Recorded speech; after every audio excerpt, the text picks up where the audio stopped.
I'd like to warmly welcome everyone to this Explore Your Archive event, which has been organised by the Property Registration Authority. And we're very pleased to have Dr. Andrew Mackillop and Dr. Patrick Walsh join us. And they're going to give a talk today, which is on the is titled "Reading the Deeds and Sasines: A Digital Humanities Approach to Irish and Scottish Land Records." And just to give a bit of background to our two speakers, Dr. Andrew Mackillop is the Senior Lecturer in Scottish History at the University of Glasgow. His new book, Human Capital and Empire: Scotland, Ireland, Wales and British Imperialism in Asia, circa 1690 to circa 1820, has just been published by Manchester University Press. Dr. Patrick Walsh is the Assistant Professor of 18th Century Irish History at Trinity College Dublin, where he specialises in Irish economic and political history. Along with Dr. Mackillop, he is co-principal investigator on the Comparing and Combining Early Modern Irish and Scottish Land Records, New Transcriptions and Natural Language Processing Approaches, which is a project funded by the Irish Research Council and the Arts and Humanities Research Council in the UK, and which is the basis of their talk today. And just before I hand over, a couple of housekeeping matters. There is a chat function up on the top bar, and people are welcome to add comments or thoughts or questions in that throughout the talk, and we'll hopefully have have time at the end for some conversation and to get back to you on your questions. And we're also recording the presentation today, so it'll be published on the PRA YouTube channel afterwards. So with the introductions done, I will now hand over to Andrew and Patrick if you want to share your screen.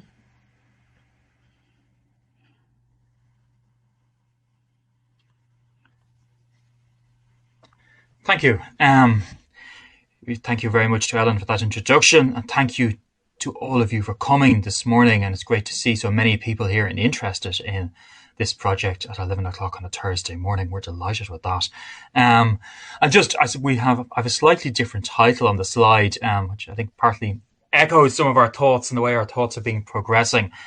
That when we began this project, we wanted to understand the Irish deeds and the Scottish Sasines. And what we realised is that they're actually a sort of mysterious source. So what we're trying to do now, what we've got to the point of, is trying to demystify Irish and Scottish land records. And I'm going to come back to that a little bit later in terms of how we're demystifying what we mean by that, and I suppose how we're approaching what has been termed by at least some researchers as deeply scary records. So I think that's something I want to come back to, and we think we're on our way to beginning to understand them a bit better. And really, I suppose, just before we get going, I just want to thank Ellen and the Property Registration Authority, both for the invitation today, but also for their cooperation with our project. And they've been really superb partners in this project. And I think that's been something that we just can't stress enough. So who we are and what we're trying to do, I just want to say something. Ellen has introduced Andrew and myself, so you know who we are. We're working out of Glasgow and out of Trinity. We're funded by the Irish Research Council and the Arts Humanities Research Council in the United Kingdom. And we're working very much as a part of a network. So we're trying to bring together people interested in these two really important records, the Irish deeds and the Scottish Sasines, together. And that includes not just ourselves as researchers, but also, and I think particularly important for Explore Your Archive Week, the archivists tasked with keeping and conserving and managing and understanding, and I suppose presenting these documents to the public and to interested researchers. So that is the staff here at PRI and also in the National Records of Scotland in Edinburgh. And we've also got other key partners at a sort of upper level partners include the ADAPT Centre in Trinity, who are sort of digital humanities experts and computing linguistics experts, really extraordinary sort of researchers with enormous brains and enormous ideas, which we're completely in awe of and pretend to understand. And my colleagues in Trinity who are coordinating the Beyond 2022 project, which I suspect quite a lot of you are familiar with, which is this major digital humanities project to recreate the lost public record office destroyed almost 100 years ago in 1922. And they have likewise been offering us technical assistance, guidance, encouragement, and critical support. And have also given us access to some really good and really helpful staff that have joined our project, and we're sharing staff, particularly Dr. Gerard Farrell, whose work has been amazing over the last few weeks.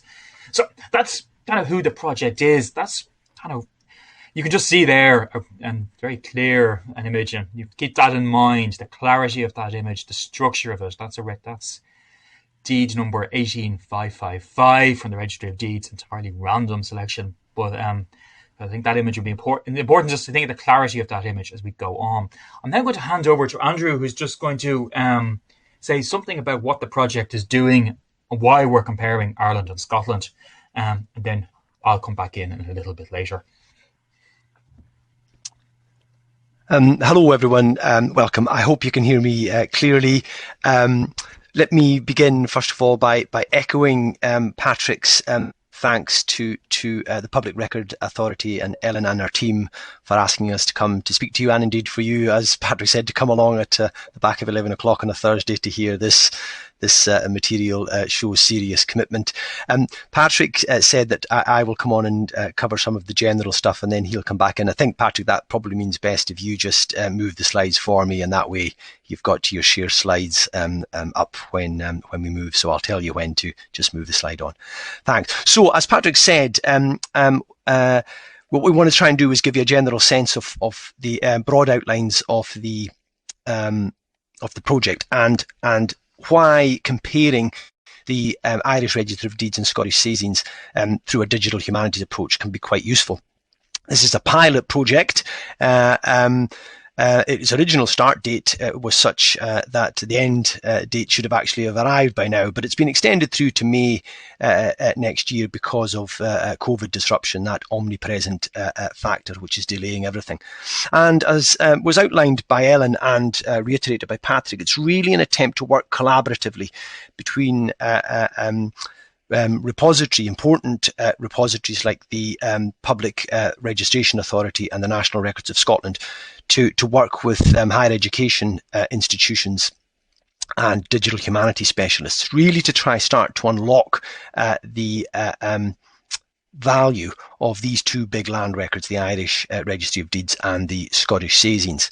And the idea really is to try and see if we can use a couple of key digital humanity tools. First of all, a transcription software, Transcribus, to see if they can give us high accuracy transcriptions of both deeds and Sasines, and then to take those transcriptions and hand them over to our genius collaborators at the Adapt Centre at Trinity College Dublin, and see if they can run some natural processing, language processing techniques on these to give us, in a sense, new ways of opening up search potentials for people like yourselves who are probably fairly keen to use these records, but find them, in a sense, fairly inaccessible in their structure and in their current limited search capacities. I wonder, Patrick, if you could move on to the next slide. Thanks.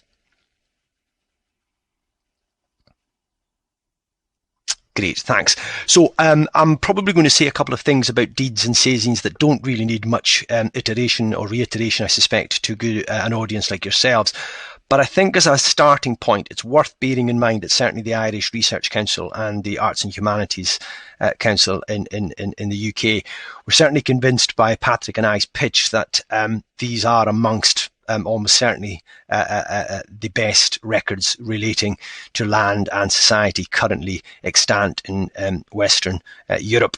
They cover issues to do with land, with property in Ireland and in Scotland over an extraordinarily long period of time, and more importantly, they're continuous.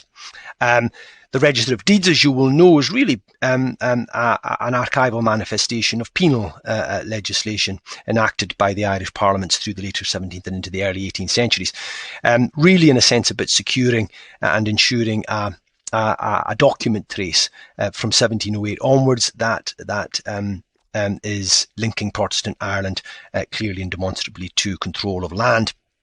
But it also becomes very quickly, and this is one of the many interesting dimensions of the deeds, in a sense, moved beyond its original remit and starts to become really a way of using Ireland's landed acreage as a way of monetising and producing new financial instruments that can facilitate the development of the economy. Both are hugely important archives, recognised as such, but are really underexplored and untapped because of the way, in a sense, their highly legalistic content, the language, the highly complex sort of financial mechanisms at play in them are difficult to access in both a practical sense, and it's difficult to work out which particular deed or sazine you want to look at.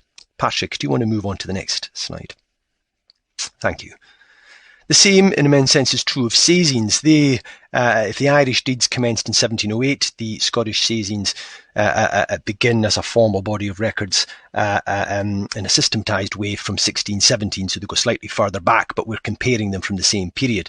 And they kind of, in a sense, do exactly the same thing as the deeds. They really monitor who owns property and who is transferring property. A really interesting aspect that the project wants to try and develop, and as users of archives, we would be interested to see what you make of this, is to play upon a very noticeable structural difference between them. The deeds and the sazines are configured very differently. Uniquely, in a way, the deeds are configured chronologically. They simply, as the deed comes in as registered, it runs through it in a temporal way. One deed can be from Cork, the next can be from Tyrone, the next one from County Waterford, whatever. By comparison, the Scottish sazines are structured by county, much more like its English comparison. And one of the potentials for digital humanities, in a sense, is to restructure the basic nature of the archive. So, for example, might it be possible, perhaps not in this pilot project, but to produce, if you like, a recreated County Cork set of deeds, or do for the Scottish sazines what the Irish records do, which is to produce a temporal or chronological sequence. There's a whole set of opportunities for really longitudinal questions about property change, landlord-tenant relationship, the way markets are working between the urban and the rural. How do we get the financialisation of Irish or Scottish acreage? How are outside links either to the European economy or to the empire affecting the way land works? Deeds and sazines track these type of processes, but they're difficult to access, as we keep underlining. Thanks, Patrick. Next slide, please. Thanks.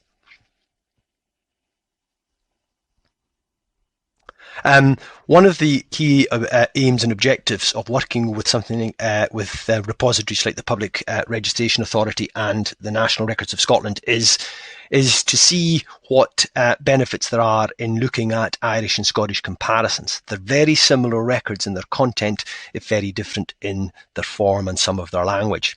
We can begin to look at historical connections and the way land is used similarly, but also very differently. There's obviously the key question of the way in which Scottish interests are involved in the plantation of Ireland. So someone like the Hamilton of Abercorn family that you can see there hold lands that we can follow through sazines, but they also hold lands in Ulster which we can follow through deeds. And this is all part of a more general political, and certainly in terms of the Research Council's interests, an attempt to ensure that post-Brexit there is productive Scottish and Irish collaborations at the HE and cultural heritage providers level. Thanks, Patrick. So what are we hoping to achieve? Really, we're trying to use transcribus and natural language processing methods to start to read these documents digitally, and to start to see if we can also unpick and make more accessible, if you like, the archival principles and structures behind them. In a way, what we want to try and do is facilitate research, new flexible research and searching patterns, which can move beyond the current indexes, which in the case of the deeds is really based upon the grantor principle, that you really can only track through grantor. Other ways in which we can open that up to look at whole types of deeds, for example, a mortgage or a conveyance? Can we move beyond just grantor knowledge, because that may not be known to the person that's searching? And of course, to start looking at some of those broader questions of change over time, ownership in a particular county or a particular borough, and what connections are there between rural and urban, and how these change over a space of time, certainly from, say, the beginning of the 18th century right into the 1830s. Patrick. Thank you. So there's, just to give you an example of the way in which you can see us beginning to use Transcribus. You saw the deed.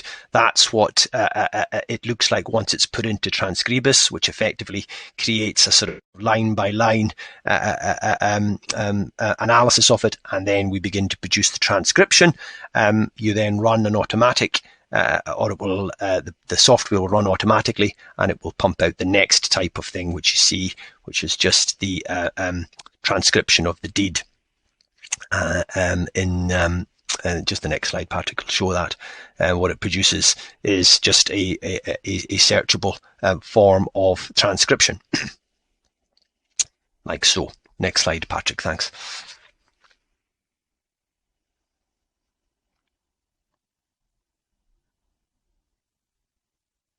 So, before rounding up and starting to hand back to Patrick, I think that the key questions are going to be how we would handle the huge amounts of transcriptions that would be produced automatically by Transcribus. There's an awful lot of angles we could go for that are incredibly people heavy, as we tend to call both deeds and Sasines have huge amounts of bibliographic information in them. We've got the grantor, the grantees, witnesses, the guarantors for whatever property transaction is happening, the registers, the mortgage lender, we've got the wives, the children of the protagonists. Very rich in place name and place detail. In the case of Ireland, right down into townland and sub townlands. In the case of Ireland, in the case of Scotland, right down into parish and barony. In the rural areas, we've got it right down to individual properties at street level. One of the things we want to try and think about is how can we link people and places in new ways, but in ways that also deal with what we've called the James Hamilton problem. What happens when you've got a place called Hamilton, as in Lanarkshire in Scotland, but also the Hamiltons of Abercorn? How do you do a search which can identify the place rather than the person, or vice versa? Cork, there are the Earls of Cork. How do you identify them as individuals as opposed to the place Cork? Thanks, Patrick. Next.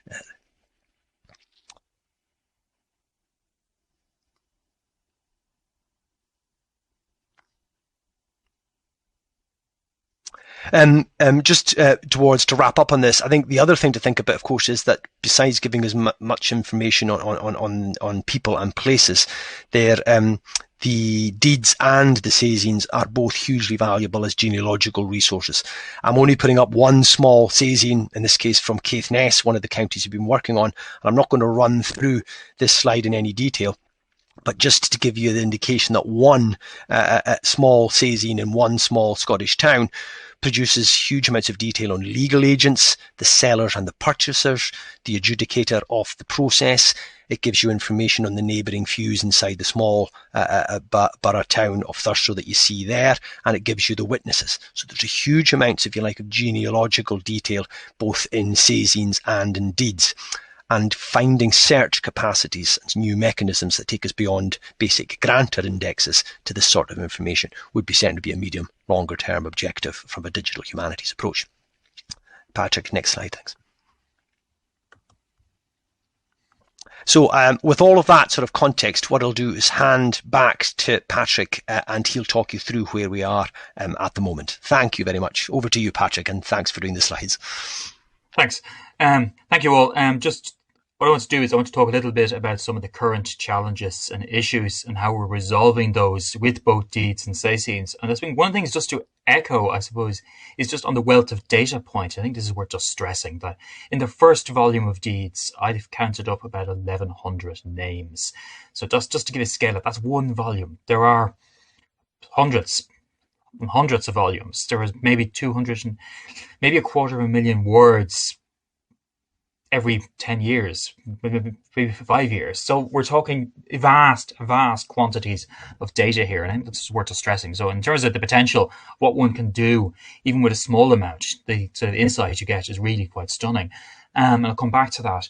But some of the current challenges and issues, and I think this comes back to that point that Andrew was making earlier about the two records and their sort of interoperability. And they're also, I suppose, coming at each other in cross purposes in terms of the challenges that we're facing. So to take Sasines first, one of the big challenges here is partly because of their organisation by county, that we end up with more changes in handwriting. We end up with more changes in structure. So the handwriting is tricky. So even if you look at one county, because the passage of time speeds up quicker, you have more clerks appointed, you therefore have more changes of clerk, they have changes of handwriting, they have complications. You look at a neighbouring county, you have a whole different body of people involved. So that's complicated. So the handwriting is quite tricky. It's in multiple hands. This has made the automatic transcription using Transcribus trickier than we might have expected, because the image quality we have, and again, this is something worth stressing, is extraordinarily good, but good images will only get you so far unless you have really good sort of ground truth transcriptions to begin with.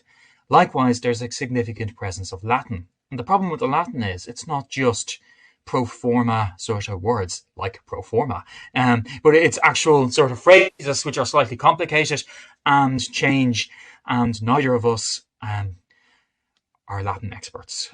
So we've had to think about that. On the other side, the records, and there is a big but here, the records are much more organised. They're relatively easy to categorise, to understand.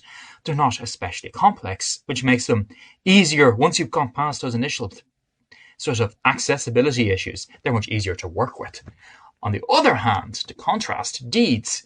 Initially, they were quite challenging with digital imaging, and this was very much a product of COVID. That's now being resolved, but it's posed some challenges, but it's also, I think, given us some opportunities.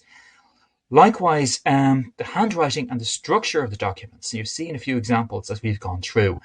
They're, by 18th century standards, relatively clear.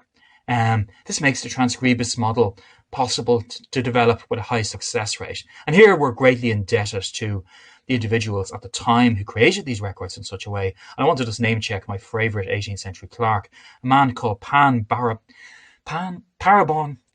Bon Skinner, who is the sort of register of deeds sort of clerk in the early 18th century. I don't know where he comes from. His name is strikingly unusual. You see it in almost every deed. But they created a very simple system. But there is a major but here. So if the Sasines are complex to read and understand at a sort of bibliographical level, deeds are relatively easier. Deeds are complex. They're scary, is the word that came up when we surveyed a whole host of sort of academic practitioners at our last workshop, one of our last workshops. And if you had a word cloud for the things that people came up, you'd see scary and big letters, or complex, or difficult. These have been records which have, despite being accessible, despite the lack of other archives that we have for this period, have been kind of people being put off because they don't quite understand and know how to use them beyond sort of looking for people or looking for specific places in the ways that current indexes do. So talking to some scholars last week, they're very struck by it. Oh yeah, I use those. I use the indexes to check if somebody's still alive at a certain point. It's like, great, useful, but there's a lot more you can do. So I think that just gives a sense of some of the challenges. So challenges are fine. Can we find solutions? Well, with Sasines, we employed a Latinist, a chap called Tim, whose surname I've temporarily forgotten, to generate accurate transcriptions to feed into Transcribus. So this has made our in order to make Transcribus work, and maybe we should have made this clearer, you need a ground truth of transcribed text of anywhere between 25,000 to 50,000 words, which you then feed in with the sort of matching images for the model to learn how to read those documents. So our current model inaccuracy is about 11%. Our aim is to get it to about 3%. That is the sort of basic industry standard. And as much as there is one. So that's what we're trying to get to, and we're making good progress with that. And we've got good progress with that with our deeds model, which I'll come back to in a moment. We're also trying to understand the archaic language and the legal instruments inside these records. The best people to ask here are those who worked with them longest. So we've been working with Rob Urquhart, a really expert archivist at the National Records of Scotland, who's been really helpful in understanding the documents and understanding the sort of different languages, not just the Scots and the English and the Latin, but also the sort of legal languages that underpin them. And we've begun to generate transcribus models on county bases. Our major focus has been on the northern county of Caithness, where we just saw an image for. I think Andrew's probably wondering now why we ever chose Caithness, but it has proved illuminating and difficult and challenging in all sorts of different ways. So that's where we're getting towards with Sasines. What about deeds? Well, images initially with an issue. So delays with a scanner arriving, which were nobody's fault beyond COVID. But so we have to think about other ways of accessing the images to try and progress this. One of the things we did was use, I suppose, an early version of digital humanities. Was using images generated by the Mormon genealogical company Family Search in the 1960s, which allowed us at least to read the tombstone volumes, to understand them better from our homes, and to do some very basic transcribus attempts with them. Likewise, lockdown offered the opportunity for prize staff to generate some transcripts which have fed into our ground truth model for our transcribus model. So those transcripts have been invaluable, and you'll see why in a few minutes. And we've developed our own bespoke transcribus model in partnership with our colleagues in Beyond 2022, who've been incorporating deeds material into their mega model for 18th and 19th century documents. And we've tweaked that model a small bit to try and improve it for deeds. And we're improving it all the time by feeding more material in. And then I think one of the really big game changers in recent months has been the rediscovery by the archivists. And again, this speaks to partnership. Here at Pry, of a series of abstract books from the early 18th century. The abstracts are relatively well known for the 19th century. Struck the last day in the reading room of kind of users overhearing them talking about the abs. This is not the sort of muscles you develop from lifting those tombstone volumes, but it's the abstract books for the 19th century. But the early ones are really valuable because we didn't know about them. And they kind of help us to re-understand the typology of deeds. They've been really useful in terms of getting a bird's eye view, and I'll show you one in a moment. And it allows us to progress the project towards the natural language processing phase. So in a sense, if phase one was transcribus, we're now pretty confident that transcribus can read with some challenges, Sasines, and with greater ease, so again, not perfect yet, deeds. But we feel it works with these records, and we're fairly confident it will work on a longitudinal scale. Now, that needs to be fully proven, but that's where we're at the moment. So, if we wanted to think a little bit about I want to talk through, I suppose, from where we are now, and just talk through the abstract books briefly, because these are really, really interesting. Because we have this series of volumes from 1708 to 17. They then disappear, and they recommence about 1800. And there are two possibilities of this. One is that they were lost, they were water damaged, something happened to them. These things happen. Or they were a backfilling project. So they're a project that was started sometime in the 1830s, and people went back and started abstracting the early deeds. And they may have got fed up. And what I haven't done, and what I really should do, is go and look at the last volume from 1717 and see if there's any clue there. But what we do have is some really valuable initial sources. And what they tell us is, I think they give us two things. I think they give us a sort of quick way of looking at the deeds that you can't get from the sort of existing grantor or place name indexes. So if you take, say, the first volume of abstracts, this is a random image from them here, and there's 300 memorials indexed in each abstracted in each volume, and they give you a series of pieces of information which you can look at. So you can't see this, so I'll tell you what is there, but it gives you the deed record, number, and date in the first column. It gives us what we call the name of the instrument in the second column. I'll come back to that because that is hugely important. It gives us the date of the instrument, but the date of the original memorial rather than the date it was registered, or the date of the original deed rather than registered. It gives us the grantee and it gives us the grantor. It gives us both. It gives not just both, it gives us first names, it gives us second names. We don't get that in the normal indexes for each. And it sometimes gives us multiple people involved. So again, as a sort of indexing item, they're superior, but obviously lacking in full coverage than the existing indexes. It gives us the consideration. It gives us the amount of money that was transacted, where that's easily abstractable. It gives us the location. So it gives us the property. It will give you the townland. It will give you the barony.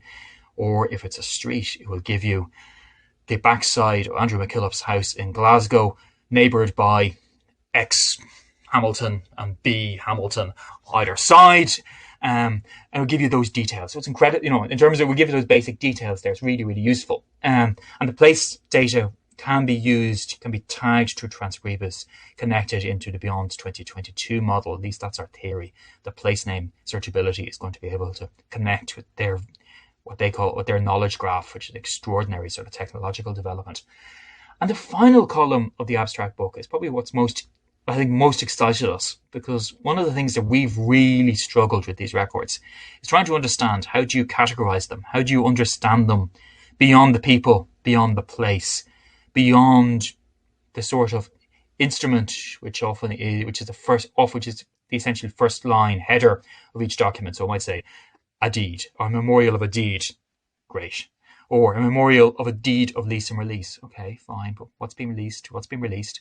Or a memorial of lease. Useful, but not terribly useful. But what we have here is a categorization which includes things like, so reading down that page, you have conveyance, mortgage, lease, mortgage, will, lease in reversion, an assignment, a conveyance, an annuity, a sale. That's one random page. And that immediately gives us a further insight into how we can understand these records.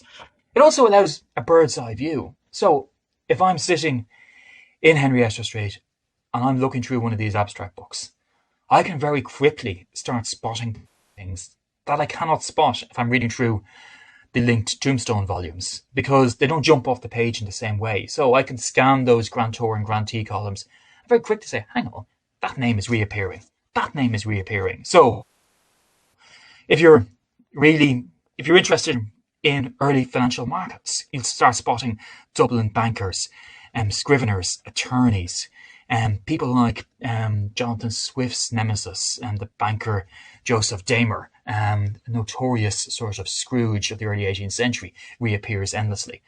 There's a chap called Charles Campbell, who's is probably the most common name that's repeating here. He's a lawyer, a man of business, landlord, all sorts of things. But all sorts of other people, and from all sorts of other networks begin to place. Networks of place, networks of sort of geography. So I was looking yesterday at a whole list of sort of redevelopments in Cork about 1712. And you've got a whole load of Cork merchants reappearing in succession, and immediately you can sort of grasp something you can't grasp directly. You can also start to see gender issues. You can see because you don't just get the grantor, you often get Joseph and Elizabeth Smith, his wife.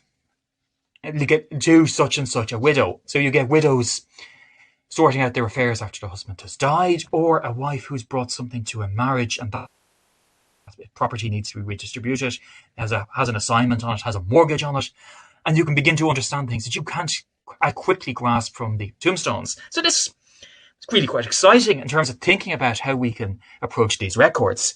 And one of the things we started to think about was, well, could we use the abstract book model to think about the deeds and how to understand them better? And that's where I want to get to. This is where we really are, where we are right now. So one of the things that we've had to think about is how to do this, not just as historians where we'd read these and go, make various notes, go, it's terribly exciting. But how might we do this in a more systematic way? So we went and talked to our natural language processing friends in ADAPT, and they introduced us to the concept of a word bag. And this is a sort of, it's an odd concept initially. What is a word bag? But it's essentially trying to gather together the phrases that link to a specific entity so you can identify that entity. So you're going to see a couple of examples in a moment.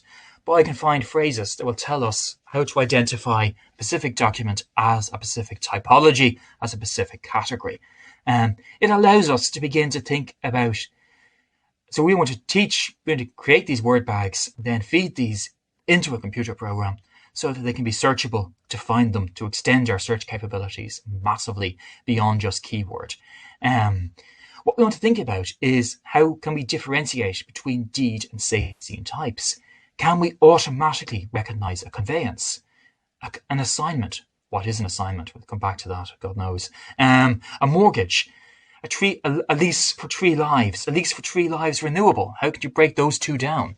A will, a marriage settlement, and a whole range of others. We have a whole list of these. And we're trying to work these out so we can work out as many of these as possible to minimize. And I think this is something where Leanne Harrington and the prize were really helpful in saying that the archivists hate nothing more than miscellaneous or others as a category. So we're trying to get beyond having an other or miscellaneous category and trying to work out every subcategory. And what you'll see in a few moments comes from a survey of about 3,000 abstracts.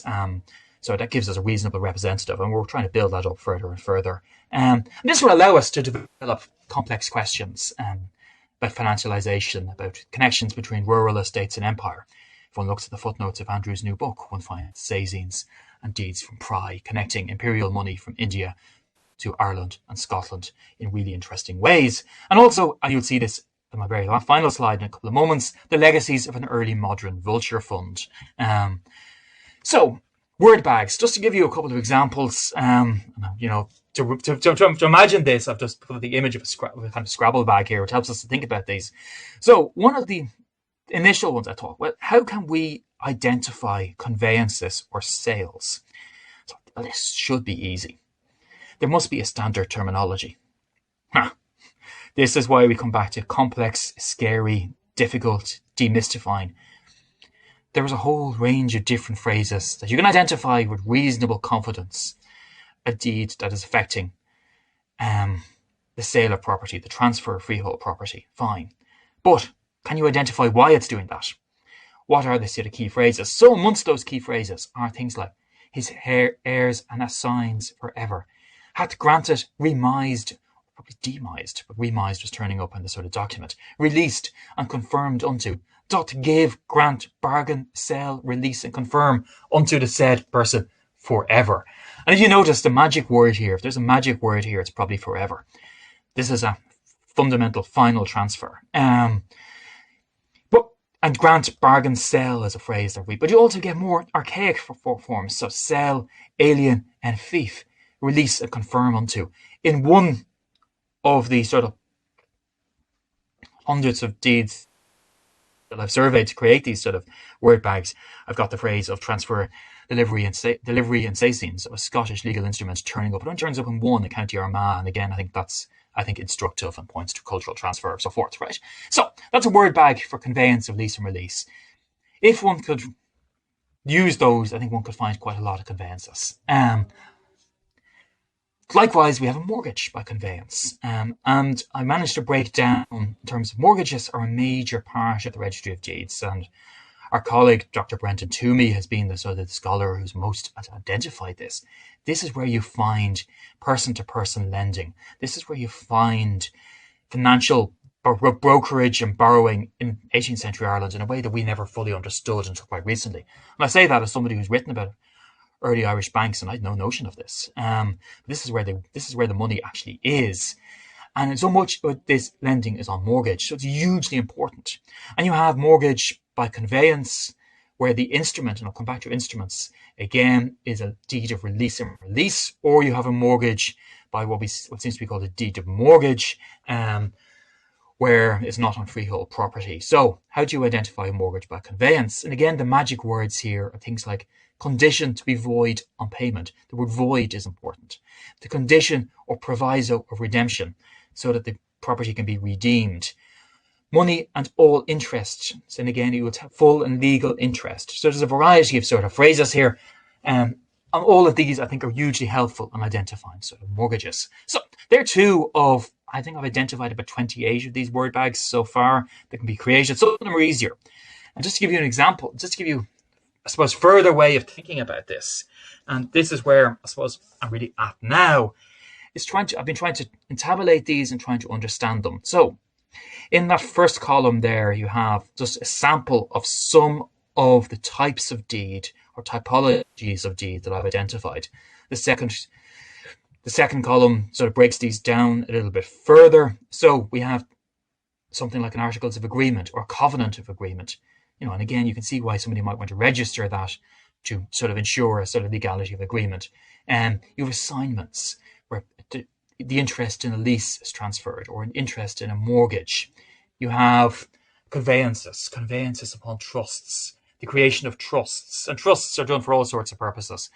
One of my favourite ones involves a trust to establish a Presbyterian congregation in County Westmeath, where you have a whole who's who of the early Presbyterian Church in Ireland acting as guarantors to establish property for the Presbyterian rector and his income.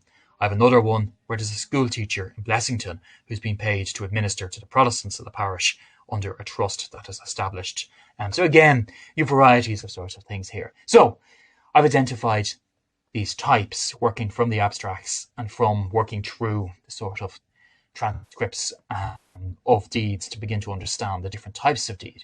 We also have, critically, we have what the instrument. So this is when you look at a deed, it will tell you in the first line usually what it is, the sort of legal document it is. And there's a much more select number of these. So, and I've created my own abbreviations for these, but you have sort of a memorial of Articles of Agreement. You have a deed poll. You have a memorial of a deed of indenture.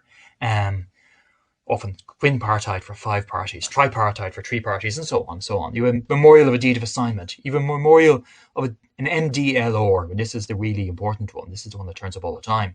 It's a memorial for deed of lease and release. So if you just look at the first line of a deed and that's what it tells you, that doesn't tell you anything. It tells you it could be one of about 10 different categories of document. So in order to get further than that, you need to think about, well, how do I take that, if one wanted to visualize this in a sort of mathematical equation, it would be instrument plus key phrases equals column A or column B that you see there. So MDL or plus it's covenanted and agreed equals a covenant and agreement, or perhaps a family settlement, and you need to go check. Or a common recovery has that beautiful phrase in Latin, which immediately identifies it. And that turns up every time. That's really nice. That's a really nice example. So we can learn quite a lot. Just to give you an example of leases there, we break down what the abstract book tells us often is a memorial of lease, or what might be in the sort of the opening line of a deed, memorial of a deed of lease and release, or a memorial of a deed of lease, an ML. Great. How do we break that down to subcategories? So we have different types of leases. We have a 3 lives lease, which you can identify because it specifies the lives of the people it's meant to last for. You have a renewable one, so you add in the term renewable. You have a 31-year lease, vital under the penal laws, the maximum that a Catholic could own land for. So hugely important in understanding sort of Catholic sort of property, not ownership, but at least property sort of control. And then you have perpetuity leases, leases of easements, things like water rights and so forth, hunting rights, etc. And other more obscure ones, fee farm leases, other more archaic terms, really. So again, that just gives us some examples. So this is kind of where we're at now. We're trying to identify these. We're trying to understand. We're trying to think, would it be possible to try and use the word bags to go back and look at some of the deeds that we don't have abstracts for, to create effective almost abstracts for, to create the types, to understand these types, so that we can then recategorize them, pull them back out into something, so we can think about them, we can create them, and we can sort of identify different deeds and then ask interesting research questions. I just want to finish on one of those sort of research questions. This comes from one of our favorite research topics and things we've been looking for is in the early 18th century, when you've an awful lot of forfeited land post the Williamite Wars in Ireland, after the Battle of the Boyne, Catholic estates forfeited, and they're redistributed initially to the king's favourites. The English Parliament then takes them back and says, no, we need to financialise these, pay for the war, and they sell them to Irish Protestants. There isn't as much market as they hope. So the great residue of these estates are bought up by a wonderful corporation called the Corporation for Making Hollow Sword Blades. They had been a sword-making, rapier-making company who diversify into property management and become a vulture fund and buy up a huge amount of Irish property by 1700, 1701. Within 8, 9, 10 years, they've moved on. Property is not quite what they want to do anymore. They want to become a bank. This may seem terribly familiar. Vulture funds, banks. I don't think Sean Fitzpatrick and Co were sword makers to begin with, but who knows? But what we get is they dispose of all their assets. And we can trace the disposal of all these assets through the register of deeds. So we've identified, I think, about 159 hollow sword blade deeds. And what's really lovely about these is you can search for them by looking for hollow sword blades. Fine. There's also a really nice word bag that's really intriguing here, because there's one phrase that turns up in every single hollow sword blade deed that doesn't turn up in any other deeds that I've seen, which raises questions about the sort of, the penal laws and exactly, and the sort of implicit assumptions about the registry of deeds, what's been actually worded. But the magic phrase here is what's highlighted in black here: being of the Protestant religion. Well, you'd bloody hope that the Right Reverend Father in God Edward Smith, Lord Bishop of Down O'Connor, was of the Protestant religion. But we also have Robert Clements, the second deed here, and you could multiply this by 159. Every single one includes that phrase. So, again, one sort of intriguing sort of example, which I think tells us something about the processes, something about the origins of these archives, and something about the ways in which you can trace stories that aren't immediately obvious from current indexes that I think are quite interesting and allow us to develop new research questions and new possibilities. So that's, I suppose, where we're at now. We're wrestling with trying to understand these typologies, these categories, to understand, hopefully, these records a little bit better. I'm going to stop talking now, but we're more than happy to take questions, queries, suggestions, ideas, and from what we assume is an extremely knowledgeable audience. Thank you.